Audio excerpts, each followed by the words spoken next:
Qızıl Gəzmə. Yaşadı Hümbət Əli. Adamın cigərləri nəfəs alır.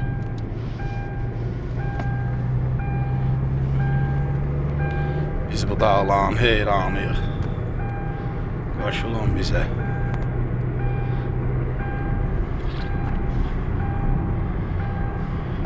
Bu getdiyimiz yolu rəhmətli Nəcəf əmi qurur.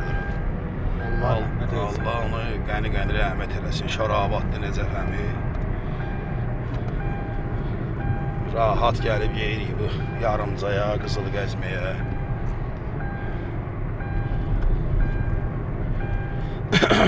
Yasamaldan gəlmişik pal yığmağa. Yeyirik biraz da Kazonik bulağında Yarımcada da yığıb qayıtırıq dala. Burada Mehdi Nəcəfin obyekti satıblar başqasına.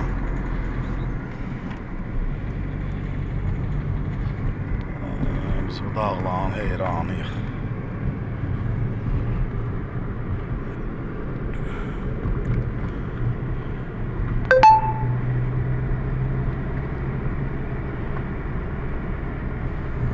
Ox işarəsindən dönəcəyik.